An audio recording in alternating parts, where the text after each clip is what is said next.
বিভিন্ন শ্রেণী পেশার মানুষের পাশাপাশি বেশিরভাগ রাজনৈতিক দলগুলোর সরব উপস্থিতি ছিল শহীদ বুদ্ধিজীবীদের প্রতি শ্রদ্ধার মিছিলে।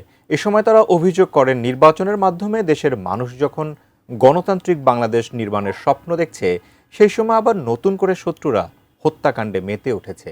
আমিনুল ইসলামের রিপোর্টে বিস্তারিত। স্বাধীনতা পরবর্তী প্রজন্ম মোহাম্মদ জায়েদ তার ৩ সন্তান নিয়ে এসেছেন মিরপুরের শহীদ বুদ্ধিজীবী কবরস্থানে ইতিহাসের শিক্ষা তাদের মননে তুলে দিতে। সার্বভৌমত্ব, মুক্তিযুদ্ধের ইতিহাস, এগুলো আসলে ওদেরকে জানা দরকার। তার মতো করে আরও অনেকে এসেছেন নতুন প্রজন্মকে সাথে নিয়ে ইতিহাসের পথ চেনাতে।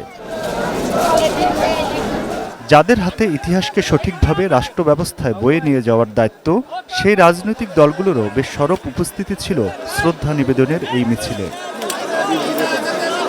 তবে স্বাধীনতার এত বছর পরেও বেশ ক্ষোভ ছিল তাদের কণ্ঠে। গণ অভ্যুত্থানকে নস্যাৎ করার জন্য গণ অভ্যুত্থানের যারা প্রতিচ্ছবি ছিল, যারা নায়ক ছিল, নেতা ছিল, যারা অংশগ্রহণকারী ছিল, তাদেরকে টার্গেট করে হত্যা করা হচ্ছে। এবং এটি ওসমান হাদির উপর হামলার ঘটনায় পুরা জাতি দেখেছে। আমরা দেখেছি ঠিক পাকিস্তানি হানাদার বাহিনী যেভাবে পরাজিত হওয়ার আভাস পেয়ে এদেশকে মেধাহীন করতে চেয়েছিল, ঠিক একইভাবে 2024-এর যে পরাজিত শক্তি, ফ্যাসিস্ট শক্তি, তারা পরাজিত হওয়ার পর এদেশকে নেতৃত্বহীন করার জন্য আমাদের জুলাই গণ অভ্যুত্থানের নেতৃত্বদেরকে টার্গেট করছে।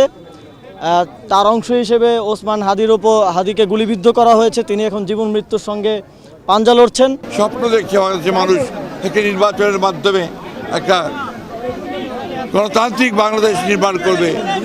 সেই সময় আবার নতুন করে বাংলাদেশের শত্রুরা এই হত্যাকাণ্ডে মেতে উঠেছে। একটি দুর্বল রাষ্ট্র কাঠামো হওয়ার কারণে, দুর্বল পুলিশ কাঠামো হওয়ার কারণে, সকলকে নিয়ে দেশ গড়ার মনোভাব না থাকার কারণে ওসমান হাদির মতো সম্ভাবনাময় একজন তরুণ নেতাকে হত্যার চেষ্টা করা হয়েছে। এটা রাষ্ট্রকে দুর্বল তা প্রমাণ করেছে। অ্যান্টিব্যাকটেরিয়াল অ্যাডিটিভ যুক্ত সেরা ওয়াটার ট্যাঙ্ক বিশুদ্ধ পানিতে ব্যাকটেরিয়া জন্মাতে দেয় না।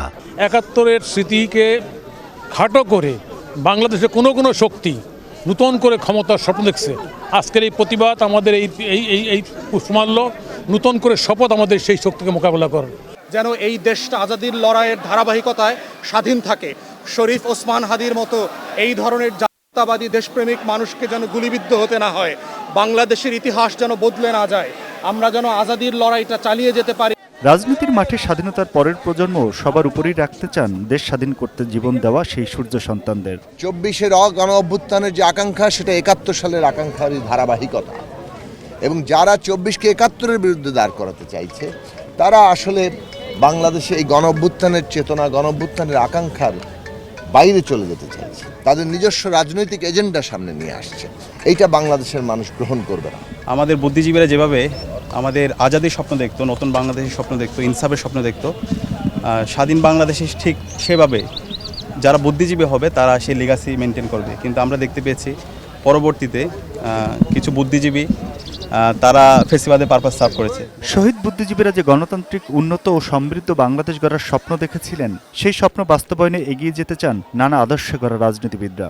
আমাদের শহীদদের স্বপ্ন ছিল একটা অসাম্প্রদায়িক, বৈষম্যহীন, মানবিক, একটা জবাবদিহিমূলক রাষ্ট্র এবং সরকার এবং সংবিধান, কিন্তু এখনো পর্যন্ত সেটা অধরা রয়ে গেছে।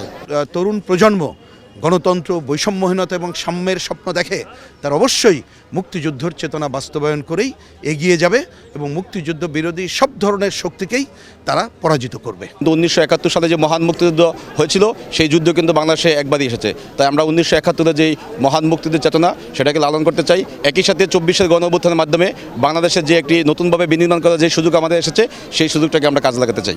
1971 সালে এই ধরনের হত্যাকাণ্ডের সাথে যে ধরনের মৌদুদিবাদ এবং ইসলাম কায়েমের স্বপ্ন দেখিয়েছিল, তারা যে আদর্শ ধারণ করেছিল, আজকের দিনেও সেই আদর্শই প্রতিষ্ঠা করতে চায় ভিন্ন লেবাসে, ভিন্ন মুনাফিকি চরিত্রের মাধ্যমে। পরিকল্পিত নৃশংস হত্যাযজ্ঞের মধ্য দিয়ে স্বাধীনতার দ্বার প্রান্তে থাকা বাংলাদেশকে মেধাশূন্য করে একটি ব্যর্থ জাতিতে পরিণত করার চেষ্টা ছিল স্বাধীনতা বিরোধীদের। সেই প্রচেষ্টাকে ব্যর্থ করে দুর্বার গতিতে এগিয়ে যাবে বাংলাদেশ, এই প্রত্যাশা শ্রদ্ধা জানাতে আসা নানা দল মতের মানুষদের।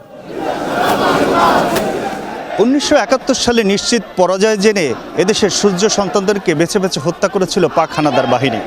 তাদের রেখে যাওয়া প্রজন্ম এখন একটি ন্যায়ভিত্তিক ও শোষণহীন সমাজ গড়ার প্রত্যয় নিয়ে এগিয়ে যাচ্ছে।